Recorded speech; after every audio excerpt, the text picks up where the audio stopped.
Welcome to the Shiro Space Podcast. It may be a man's world, but it sits on a woman's earth.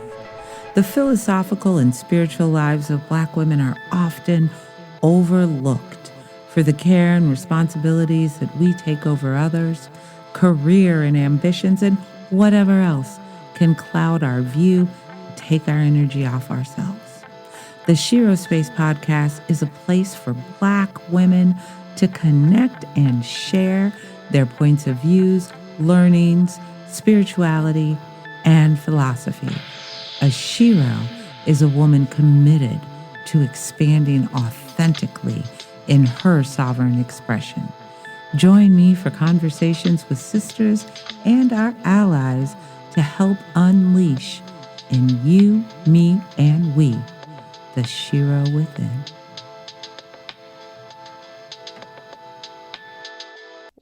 Welcome everybody. This is Chikava at the Shiro Space Podcast, and today I am most excited to welcome Beth Rosenshein.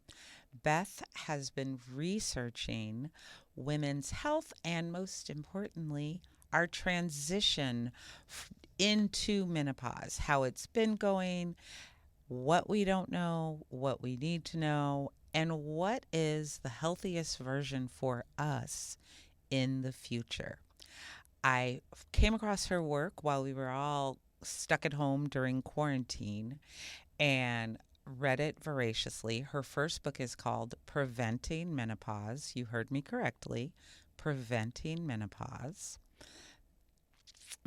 Indeed. And I kind of soft stalked her. And the beauty of it is she lives right in my hometown, essentially. She's based in Boulder, Colorado. And she is out here fighting the good fight for our ovaries, for our sovereignty, for our health and well being. So I'm very excited to welcome her to the Shiro Space Podcast.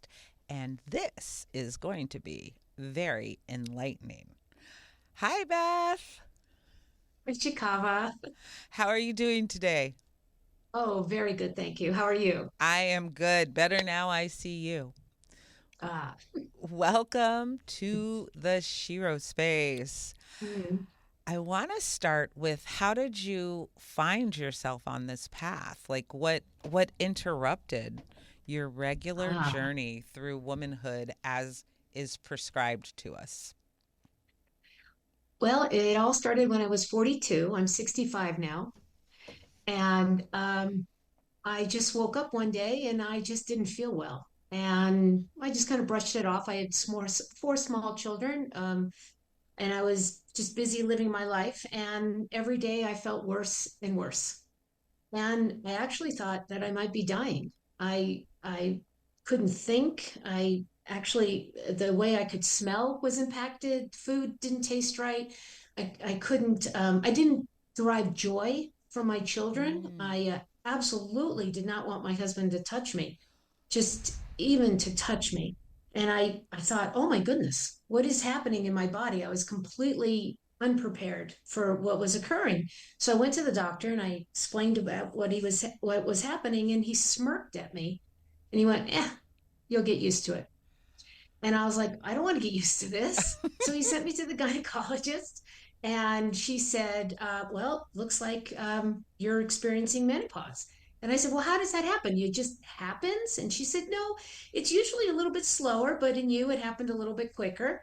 And I can give you what you need to feel better. And she did. She did. She actually gave me too much. mm, mm, So, because she wanted me to live my life and to be healthy again. And I tell you, within hours of taking the medication, she gave me creams. mm-hmm. I just felt dramatically better, especially that dark cloud that was over my head. I had never experienced depression, but I just had this sense of doom, and it literally lifted. It's the way I could describe it. That was with the testosterone cream. I noticed Mm. that because we introduced it a little bit slowly, one cream at a time.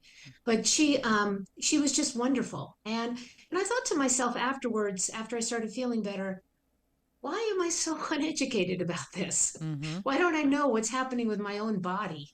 Mm-hmm. And I felt betrayed by, the educational system.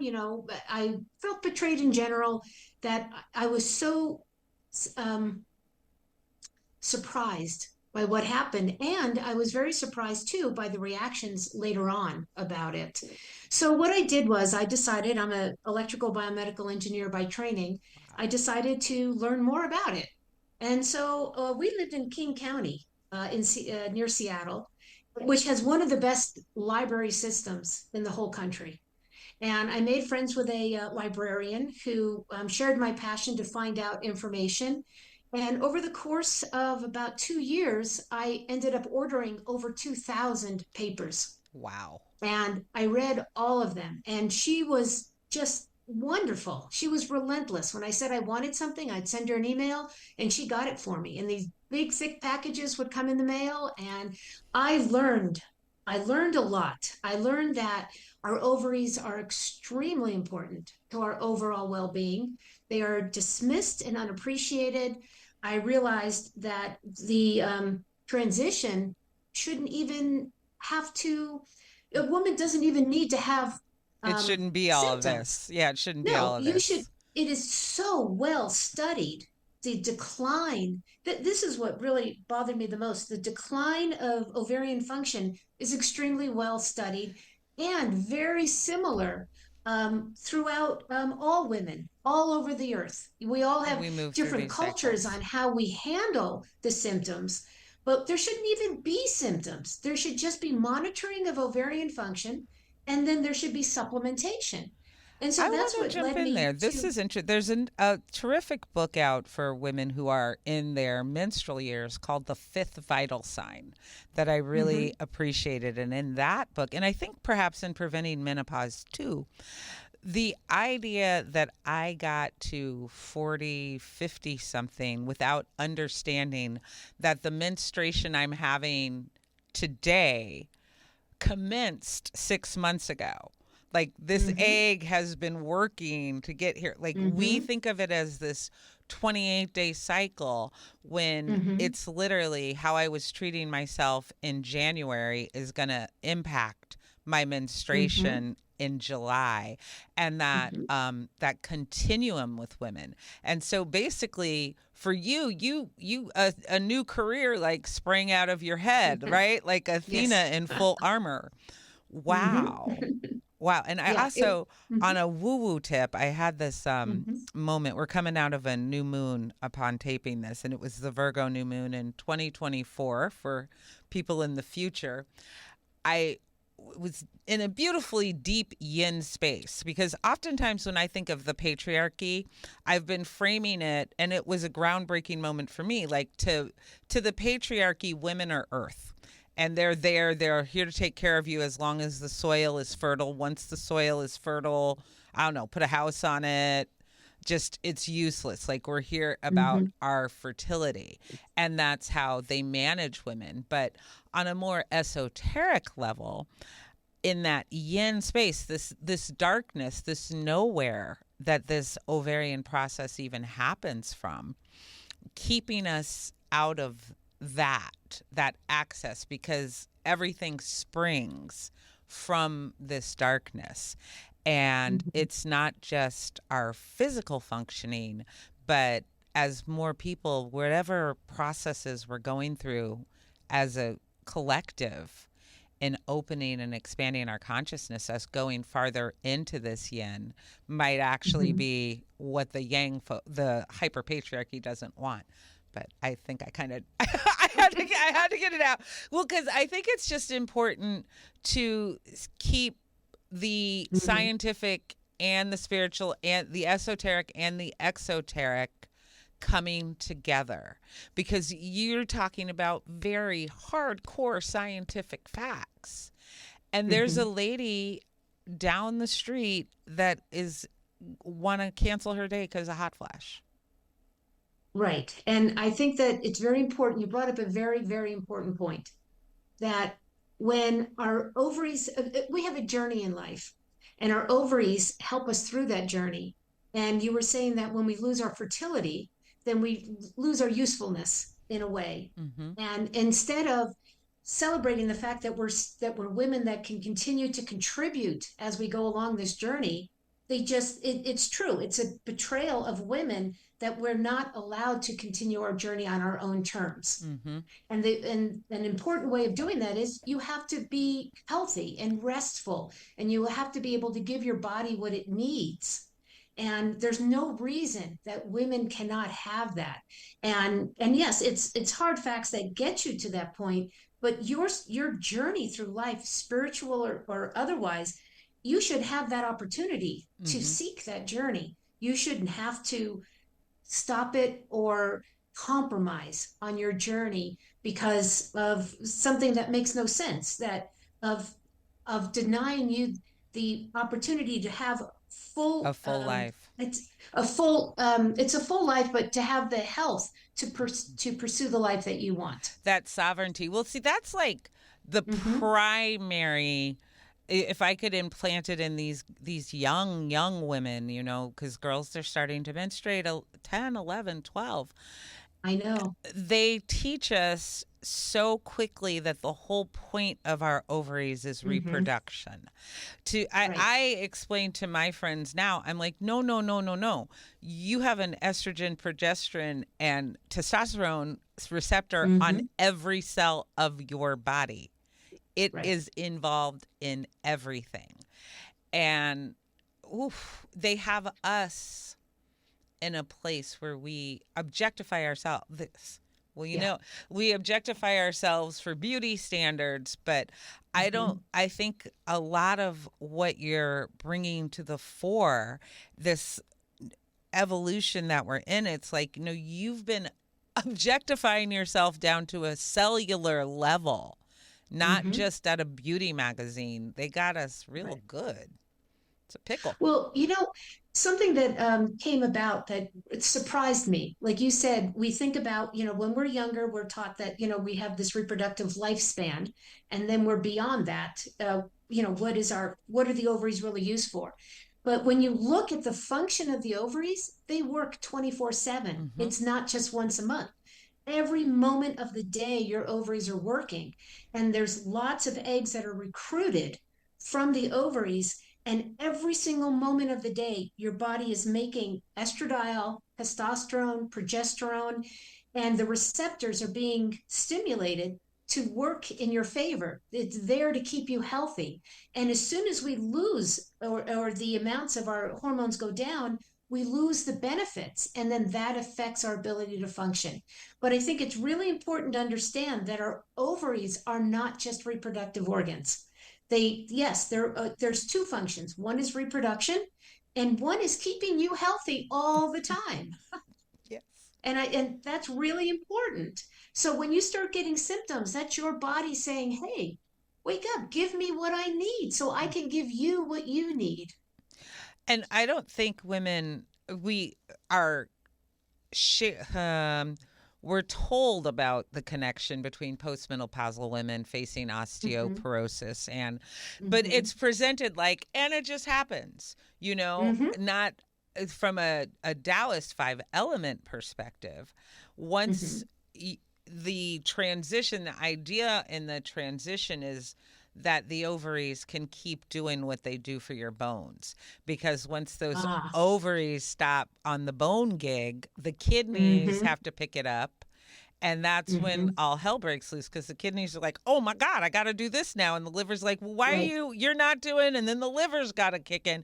Right. And that is how we tumble. And then that's how we tumble down this terrible cycle, because Mm-hmm. also from that paradigm, each of our organs house emotions.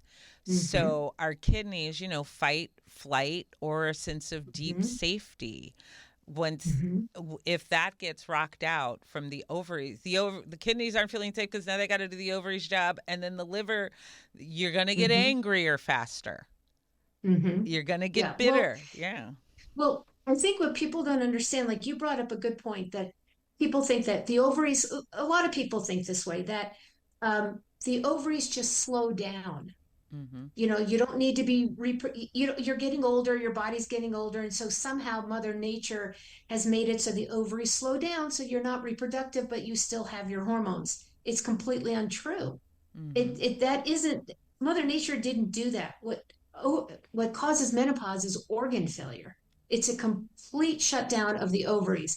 And I want to, it sounds nice that maybe Mother Nature's taking care of us as we get older, but that's not the reason. Because until 200 years ago, women lived their entire lives fertile because Right. most women died by the age of 40.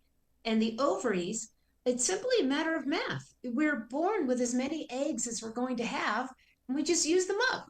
That's Mm-hmm. about it. And Do so you we use think them we up use by, them up? Because aren't we born with like 500,000 or 200,000? more, Yeah. more than a million eggs. So I think it's something in between the food Mm, paradigm, because mm-hmm, how our consciousness is affecting our body. mm-hmm, That is why, or telomeres, like in that mm-hmm, conversation around why we age and what is aging. mm-hmm. What do we need to make sure that the first egg and the last egg has, you know? Well, that's what the premise of my book was, or is, preventing menopause, is that if you give the ovaries what they need if you support the ovaries, they will use those eggs up more slowly. Mm-hmm. And if you use them up more slowly, they last decades longer. And I'm not the only one that feels this way. There's lots of research that has tracked. You'd be surprised how much research tracks ovaries, and then nobody does anything about it. So they tracked how the eggs are used over the years, and so if you supplement, like for instance, when around age 30, your adrenal glands, which secretes the most abundant hormone in your body, which is called DHEA, and DHEA actually breaks down into estradiol and testosterone and other Oh. estrogens and androgens. So they help so the ovaries put out some hormones, and then the adrenal glands put out some more, Mm-hmm. and then there's this nice steady flow and recruitment of eggs. But then around age 37 in all women, there's an increase in that recruitment. And that's because DHEA levels go down. Now we have an Mm. option at that time. It's very clear. Supplement with DHEA. And then you don't use as many eggs. It's that simple. And reproductive endocrinologists are already using that idea. Mm-hmm. They supplement their patients who can't get or having difficulty getting pregnant. They give them large doses of DHEA to help their ovaries recruit their eggs. So Mm. the science is there, but Mm-hmm. society has to decide the importance, has to recognize the importance of ovarian hormones. And I just want to say one thing about ovarian hormones. When you think of they're only female hormones, but they're not. All hormones are human hormones, all of them. They all work the same way in our bodies. So insulin works the same way, thyroid works the same way, men and women, it works all the same way. Mm. And when you think of ovarian hormones, most people don't realize men have the exact same hormones. So flip the little switch in your head a little bit. Think about a man that loses function of his testicles. He has estradiol, progesterone, and testosterone, and he's heading towards complete testicular failure. He's going to get hot flashes. He's not going to be able to sleep. He's not going to be able to really enjoy or want to be touched or have sexual fun or be able to engage in sexual function. He's going to lose his patience. He's going to lose muscle mass. He's going to lose stamina. And do you feel for him? Should he have to go through that if you know it ahead of time? Oh If my you know God. it, he's going to be These infertile. men would stop the damn planet. If they all if all men got menopause on Monday, Mm-hmm. everything would shut down and they would Oh, have yeah. to convene to figure out Mm-hmm. what, like, the world just could not go on. But why? But you see that. But why isn't it happening with women? Why are we accepting this? That's what I'm trying to bring out. We are so new at becoming aware of our subjugation Right. and the Right. I think levels you're of it. right. And it's hard Mm-hmm. to accept because you're way out there on the forefront. And they're like, what the hell? And everybody's back here like, what's that lady talking about? You know? No, But then you're what? absolutely It'll right. come. Yeah. Yeah, no, you're absolutely. The reason I brought up the example with men is because it like if you go to the doctor with somebody that you care about, a male, and he's exhibiting all these symptoms, you're going to say, do something, Mm-hmm. do something. He has a life to live.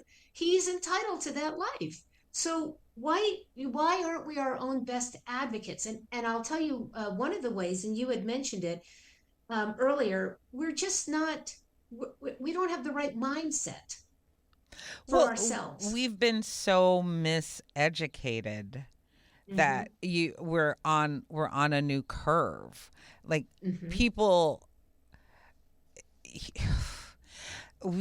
it's hard to admit and come there's a shadow aspect to it. There's Mm. a kind of a kink that has been programmed into women to be in servitude, right? Right. There's a You're side of absolutely it right. where women are gonna it's so there's a natural normal side of women's Right. lives being about other people because Right. we make other people.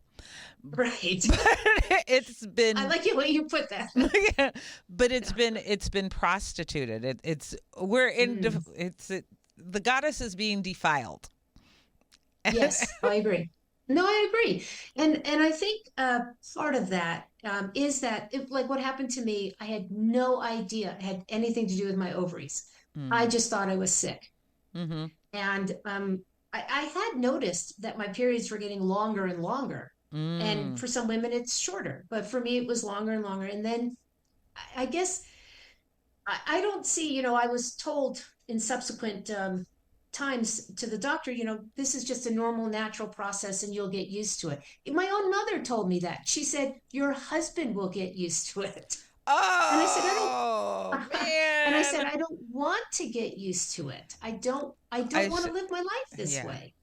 So Well, they were anyway, what I wanted also to, programmed to accept pain. Like right. whatever, if you do the Bible thing, like you're gonna Mm-hmm. the not just childbirth and pain, just Mm, pain for the whole duration.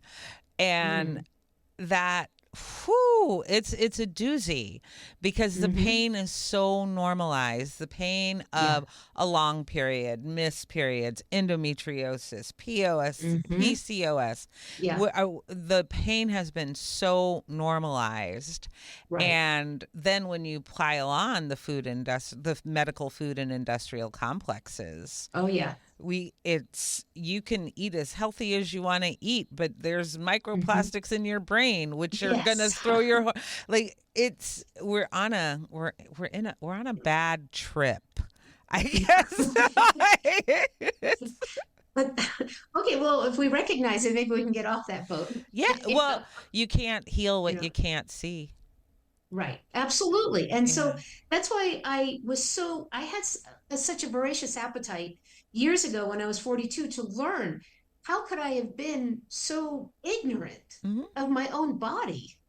And I have three daughters and a son, and Mm. I don't want them to have that ignorance. I want them to learn, but they can't learn if that information isn't put out there. Hmm. So that's what motivated me to do the first book, was to say, you don't need it, because the ovaries are so well studied. You don't need to go through these things. It's like knowing. Think about if you had like thyroid disease and low thyroid. All right, so if you know like it's a genetic thing and you know you're going to get it, you're going to look for it so that Hmm. you don't have to suffer. Or there's people with genetic testing, they know that their cholesterol is going to go up, Predisposed, right? so they're going to be monitored. Why can't we have the choice? You don't have to tell women what to do, but give them the choice. Do you want to supplement your ovaries and have a certain level of health or not? It Well, should just be a choice, and that choice needs to be respected because not everybody feels that way. But I think women should be given the choice, and they don't have that choice right now. and what do you think because to me in that exoteric and esoteric meeting, it the farther I go, I keep feeling like when we talk about chi, this life force energy, Mm-hmm. we're very much talking about hormones. So, Mm-hmm. in the implication of getting what, with all like the thyroid, the blood pressure, any other diseases, Mm-hmm. what are the implications of our ovaries being jacked up? Like how much, like is the are the ovaries kind of the prime mover if our, like if we get our ovarian health right, how is that going to impact the rest of Oh, our oh, organ system? well, the ovaries are part of the puzzle, in our body. It's a piece that creates our wholeness, and it definitely plays an integral part and an important part. The ovaries are just as important as any other organ in our body, because once the ovaries fail, Mm-hmm. we are everything is affected. Like you said, the kidneys, the liver, the intestines, our brain, we suffer, and we should be given an option, because there's no reason not to be given that option, because the science is there. But for some reason, like you said, we've been conditioned to think that this is going to be natural and normal and we'll get used to it. But it's not about getting used to it. It's Mm-hmm. like there's lots of stories called the grandmother theory. Have you ever heard of that? No. It's just an excuse to deny women health care. That's all it is. There's this theory that people use widely when they just want you to stop asking for treatment. They'll say, well, Mm. don't you know this is Mother Nature's way of preserving humankind? So when we lived in caves and we had limited resources, obviously, and women needed to go out with it, men would hunt and gather, but women had to also, somebody had to take care of the little ones. Mm-hmm. So if you didn't have women come back and do that, the grandmothers, then, we couldn't grow as a species. Well, they weren't infertile. Mm. They didn't have ovarian failure. All three generations had ovarian, I mean, the Active children, well, ovaries. not the children, but they had ovaries, but the mothers had ovarian function, and so did the grandmothers. So it's not that organ failure did not save humanity, is what I'm saying. So the Stands to grandmothers, yes, they reasons. loved their children and their grandchildren. They took care of them, but it wasn't because of their ovaries. Ooh, oh So right. There's So they were saying that the theory is that, the infertility is what allows grandmothers, because they're not busy having their own babies, but they weren't infertile. So that isn't the issue.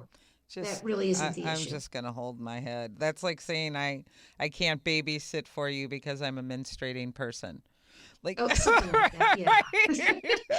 Well, it's prevalent. It is used regularly. I mean, I people say it to me, and I was like, well, I don't live in caves. I, I sleep on a bed, on a it's very, mattress. yeah, it's very interesting. Like embrace technology versus this is the way it's always been.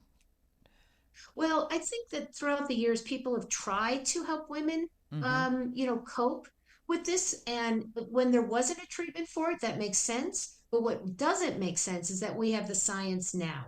And what also doesn't make sense is all the misrepresentation that's given to women, so that it gives them roadblocks to receiving treatment. Now, there are some very good people out there that say, hey, you know what? I see the light, and I want to give women an option to have treatment and to have it to be effective. There are good people out there. And so, I communicate with them and I write about them, and I try to also have people recognize the roadblocks. And one of the roadblocks to getting treatment is the word estrogen. Mm-hmm. Because estrogen, it's code for you're not getting what you need. Just so you know, Mm. because the hormones of the ovaries, specifically estradiol is the estrogen hormone.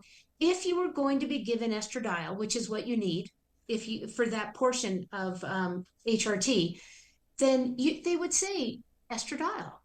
But if it's not estradiol, they say estrogen. And estrogen is like it's a category. So there's no point. It doesn't mean anything, because hormones have their own personality, their own flavor. They do different things. So if you want optimal treatment, you take estradiol. But if somebody says estrogen, then they're saying you're getting suboptimal treatment. It's code. Yes. Oh, so this is probably a good place to segue into the presentation that you want to share.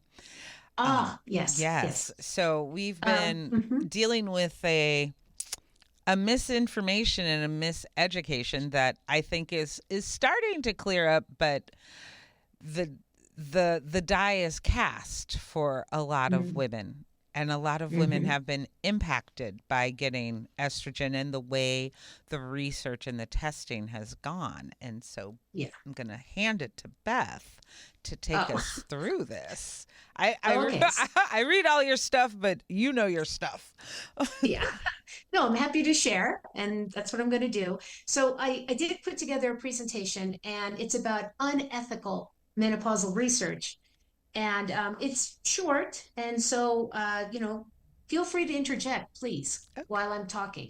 That's absolutely fine. Beautiful. So let me see here. I'll do the sharing, and you see, okay. Yes. Okay, and I see you too. So I just wanted to say that menopausal research is the way to find the best solutions Recording for, in progress. I'm sorry. I'm going to ask you to start over again oh, sure. because I realized I should just go ahead and record to Zoom on the big fat just in case. All right, go ahead. Oh, okay. All right. So I wanted to share that this is one of the roadblocks that is placed in front of women. And I just want to bring your attention just to one thing on the side of the first slide. It says bringing transparency and integrity to hypogonadism hormone treatment. And the loss of the ovarian hormones from losing the function of our ovaries, unfortunately, it causes a condition, and the condition is called hypogonadism. Hypo meaning low, and gonads are our ovaries. So the low hormones of our ovaries, and that is a real condition. And like I explained before, it happens to men. Mhm. It's the exact same condition because our hormones do the same job. So estradiol does the same job in a man, progesterone also, and testosterone also. So anyway, it's not a long presentation. So the way you see that I think the way to start to understand menopausal research is to look at the goals that we think the goals are. Mhm. Okay. When somebody says menopausal research, they think, and rightly so, that you're talking about hormone replacement because the ovaries only make hormones. You want to minimize the impact of hypogonadism, which is what the condition is of low hormone levels, and you want to improve the quality of your life. And that is very, very important, and not enough is said about that. You S- think about HRT and you think, oh, well, it's just replacement, it's going to make me better, and I'm going to live a better life. So These are it's the stated interesting. goals. It's Hmm? interesting that hypogonadism, as opposed to menopause, Mm, because yes, hypogonadism, for not to, it makes it more universal and human. Like, because absolutely. menopause, it's Hmm. like that's woman stuff, but Hmm. we're the primary human. I do believe. Go Hmm. ahead. Sorry. Yeah. So again, we know that hormone replacement can be very successful. It's successful in all different areas of medicine, like thyroid, cortisol.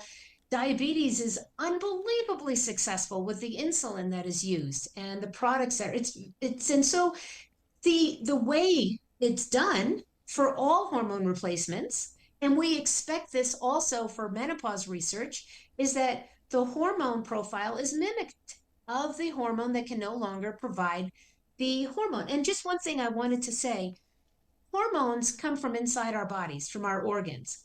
Vitamins come from outside our body. So we can re-nourish ourselves with our vitamins all we want.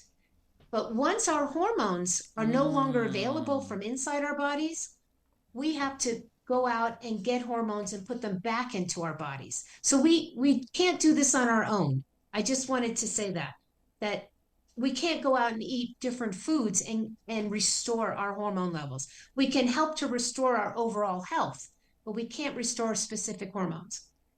So, and this is very important too. Therapeutic levels need to be identified, and if you're getting medications, you need to, um, change the dose and maintain those levels. And I just want you to keep this in your head.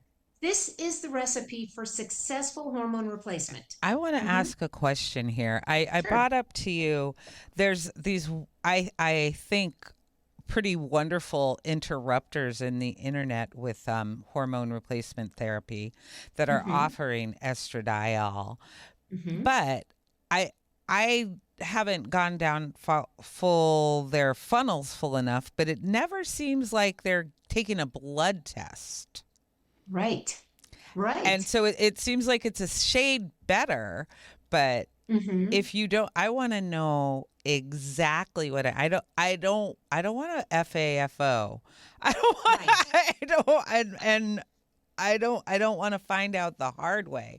So we can circle back around to that, but that's another Mm-hmm. thing. It's like what I'm seeing is in either supplementation, the one that we know is wonky and wrong, and the folks starting to get it right, it's still being dispensed like take 1,000 milligrams of vitamin C. Right. Right. You're absolutely right. You're 100% right.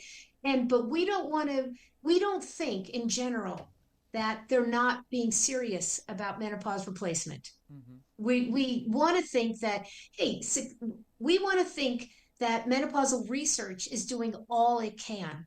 We want to think that. But as you'll see, things are different. So so keep that in mind, therapeutic levels and how to maintain them. Hmm. So our expectations, because we think that they're using the recipe for success, our expectations are that hormone replacement should be as successful as thyroid, insulin, cortisol, growth hormone. And we call this hormone replacement therapy. And it's the same thing for the other hormones. You know, you do it according to the successful recipe. We expect menopausal research to mimic the hormones of the ovaries. All right. We expect the research from prestigious universities with outstanding reputations to be trustworthy. We expect menopausal research to use technology, modern technology with state of the art equipment.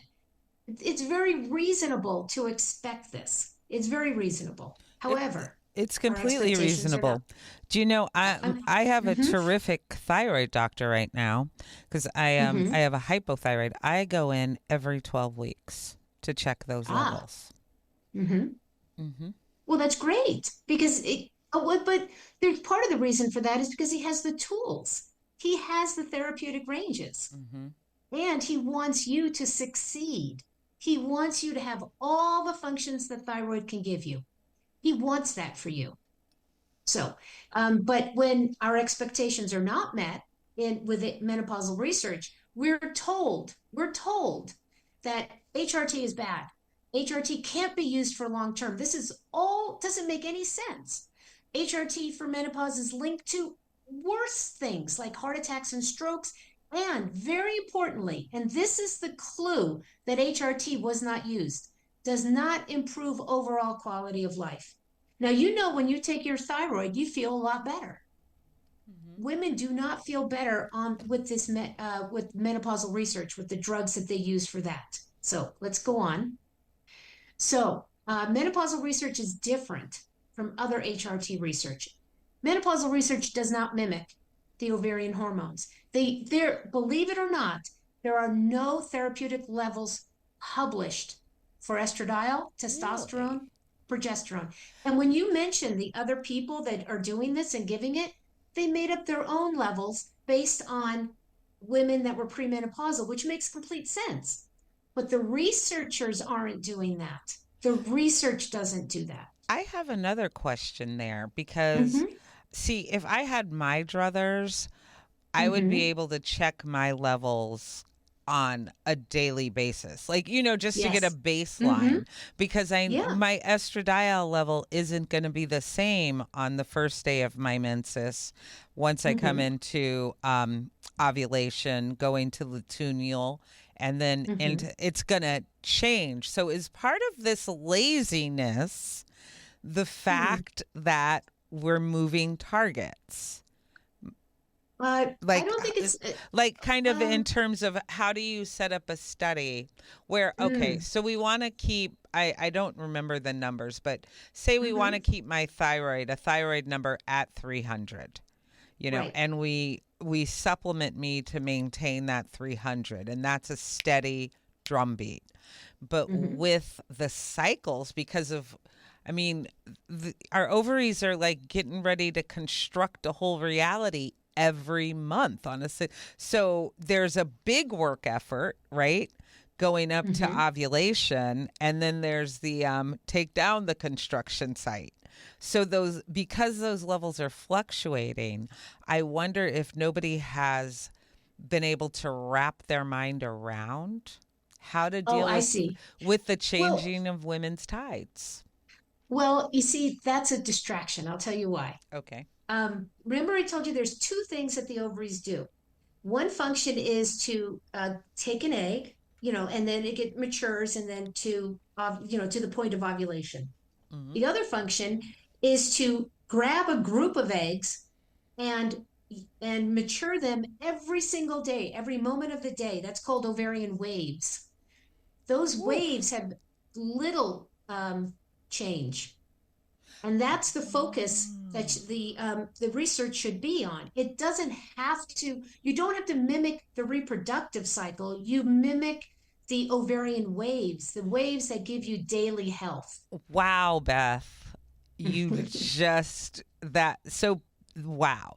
So Hmm. Hmm. then an analogy for it would be like our ovarian wave is the beat, the basic beat in a song. Hmm. And Hmm. ovulation is a hi-hat. Is Right. it it's an That's it. accent. It's an accent. Hmm. See, that is a different level of understand, like it makes complete sense, especially at the top of our Hmm. conversation, like growing the understanding that the egg that you menstruated today started Hmm. 6 months ago, so that Hmm. wow. Okay, Yep. keep it going, keep it coming. Okay. So, because this research isn't taken seriously, there's no therapeutic levels identified yet. They still say that HRT was used. They still say that, but it's untrue. So, for instance, the menopausal research that I'm referring to that has created the guidelines for women, as they lose function of their ovaries, menopausal women, they don't do they they they do not they're not seeking therapeutic levels. They're what they're doing, they're not taking it very seriously. So let me continue, and because I'm getting a little bit ahead of myself and I'm trying not to. So therapeutic levels are very important, and they're not identifying them because they're not looking for them. So menopausal research does not seek HRT for ovarian hormones. So menopause research has focused on one drug, and why they have done this, I have no idea. Premarin has been around for since about 1942, and it comes from the urine of horses. We don't need horses. Yeah, We never did it's need it's horses. totally gross. It's pretty gross. It's excrement from an animal, and there's no need for it. But there are reasons they do it, and they're unsavory reasons. And it's not just because it's excrement; it's because of what is in it and what it does to a woman's body. So before I get Oh into that, I God, I just feel like you're gonna tell me something gross Frankensteiny. no, no, no, no, no, nothing like that. No, it's bad. It's not that though. Premarin is FDA. Now the FDA is in on this too. The FDA has approved Premarin as HRT for as the same thing, which is scientifically impossible because it you have to have estradiol in order to have functional to have function, and Premarin does not provide that. So the guidelines for treatment are all based on Premarin, and it has always failed women's health. Always, always, always. It does not help women get better. It's directly linked to cancer. It directly linked to heart attacks and strokes. And then you have to ask yourself, why do they keep using it? Why don't they just use the bioidentical hormones like everybody else? Mm-hmm. Mm-hmm. So let me tell you, I've said here, this is my last slide. Why is it used? Oh no, it's not my last slide. It makes no sense, and I'll tell you on my next slide is my last slide, why I think they use it. Um, Premarin is not HRT for ovaries, so why do they use it and why do they misrepresent it as HRT? Mm-hmm. So is everything good? Yes, I'm just playing with my camera set up for when we come back. Okay, go for it. Anyway, I wanted to say that Premarin is not HRT for ovaries, and the way they cover that up is they never do blood tests. Oh. So I've taken action. I've written petitions. You're welcome to sign them. You can find them on my website. And the name of them is Demand the NIH Stop Doing Unethical Menopause Treatment with Premarin, and demand the FDA ban the use of Equilin. And Equilin, and this is what I wanted to get into, the reason it's unethical to use Premarin is because it contains a drug, it's an anti-estrogen. It's an anti-estradiol drug. This is the Equilin? Equilin, yes, Equilin. Now, Equilin, it's so bizarre. This drug is just, it's beyond comprehension, to be honest with you. Equilin it comes from the gonads and the placenta of a fetal horse. Oh, see that? So, okay, you didn't understand what I meant when I said, "Are you going to say some gross Frankenstein something?" That's that's gross Frankenstein-y stuff. Well, it gets worse. Instead of making it in a laboratory, Oh no! they impregnate horses. And so they get the Equilin Don't tell from the me they horse. impregnate the horse and kill the little baby and take the placenta and make the drug. Not quite. They do kill the baby though. And they take the drug and they just yes, they create 100,000 baby foals a year. 100,000. There's 100,000 horses making this urine. Millions of gallons of urine. I'm It's beyond comprehension. It really is. And that devastated. is what the NIH uses on women. Instead of estradiol, instead of identifying a therapeutic range. Oh, and when Premarin is used, never any blood tests.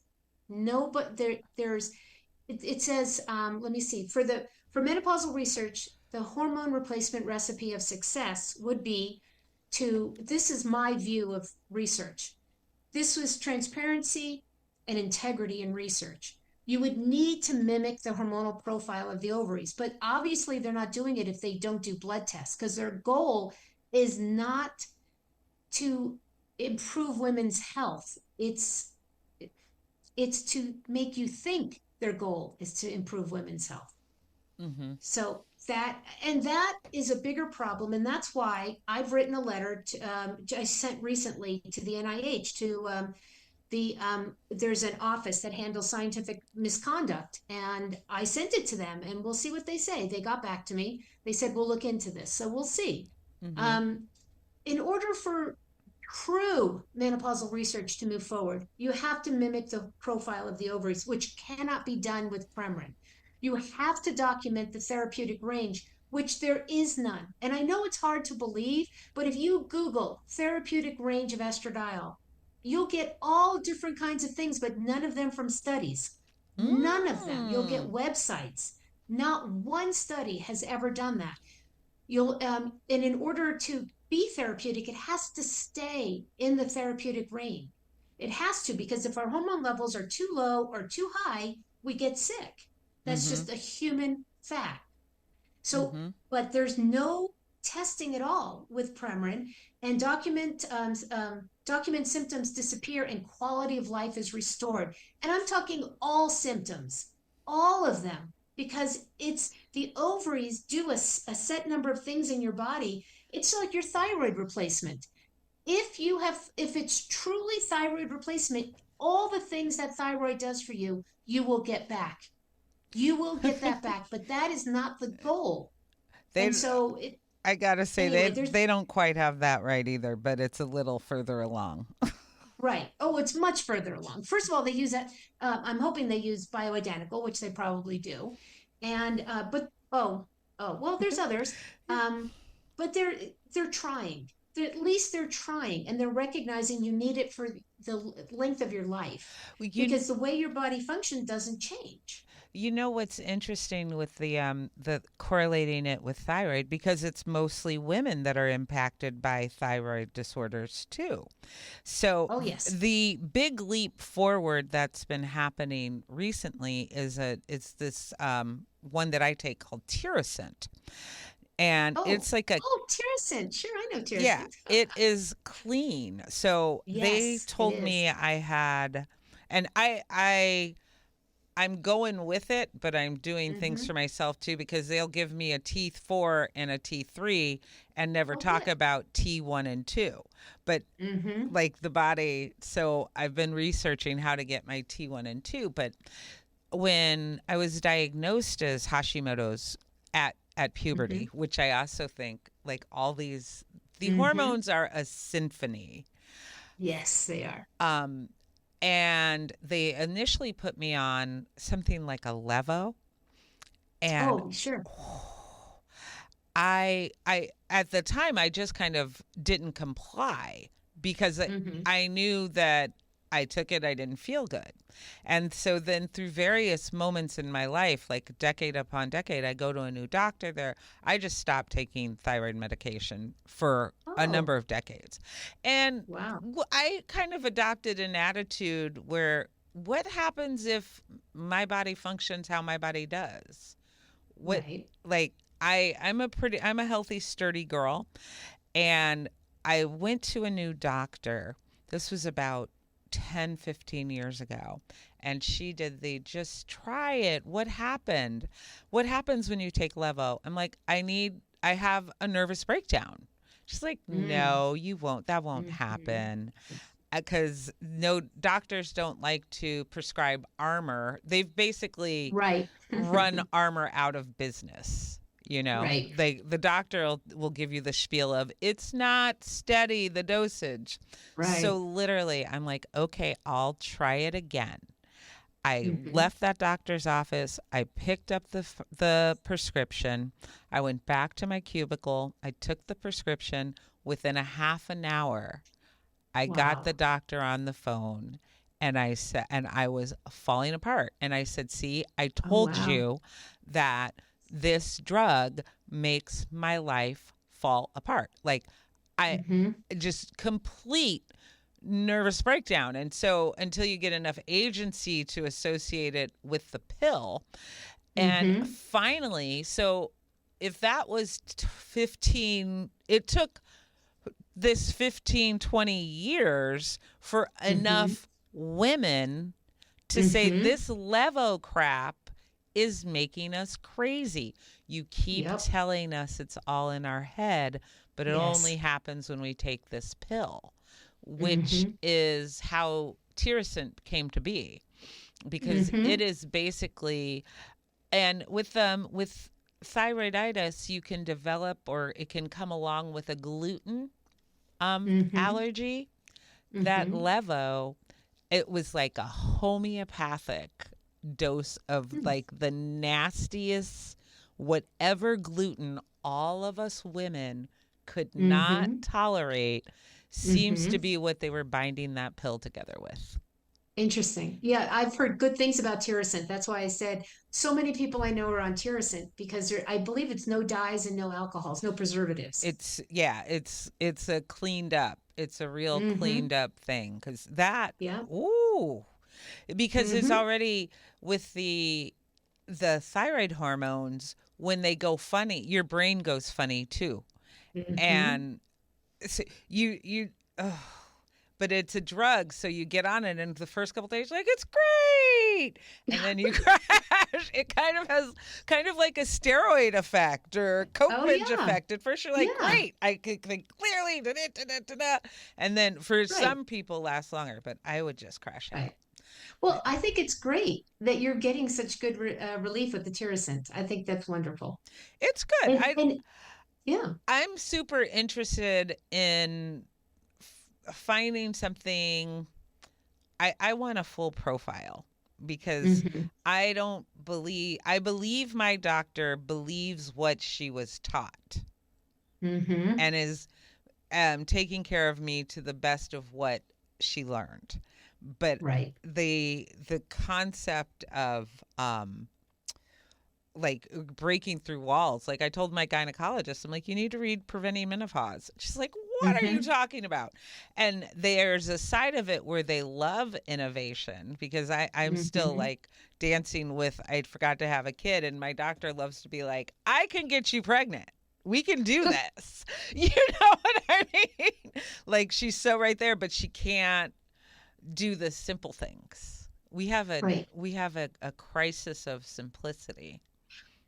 Yes, and it's a lack of tools, and I think it's just you got to step back for a minute and wonder why. It's not just that we can't be better advocates for ourselves. We're not given the tools to be better advocates for ourselves, Mm-hmm. and that's part of your doctor too. She doesn't have the tools to be your advocate. Because like when I was going over very quickly, I went over this research, and I don't know if it really um, implanted in you really the depth of dismissal of women's rights to state of the art technology, and that's being completely dismissed. So if state of the art technology isn't being used, your doctor can't use that information. Right, because All your it's not so filtering to her.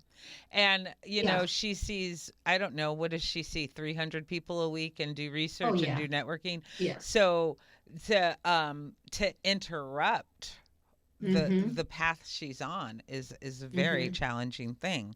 So Yeah. we have the FDA Premarin, and that's a big push. But also Mm-hmm. when you hop on Instagram, if they know your Mm-hmm.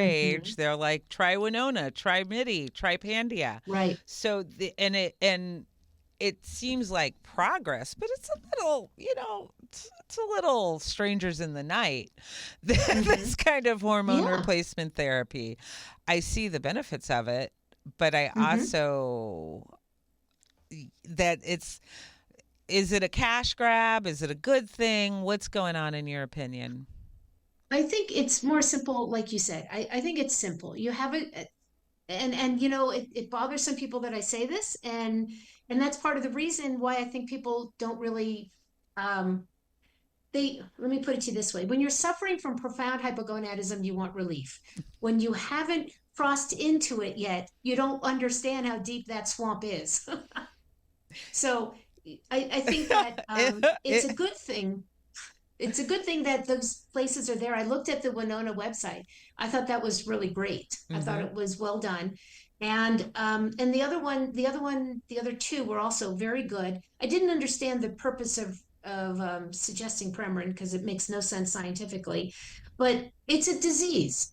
Profound hypogonadism is a disease, and it starts at a young age. It starts at age Mm. 30, approximately age 37, when your ovaries are recruiting too many eggs because it's your body is saying we need our ovarian hormones. And the reason you're recruiting so many extra eggs is because your brain, your pituitary, has sensors in it. And it's seeing that the levels are lower because the DHEA isn't contributing to the whole pot anymore.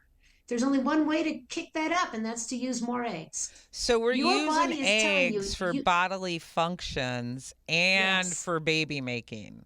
yes, I yes. That's need what's not all the appreciated. women to put a pin in this.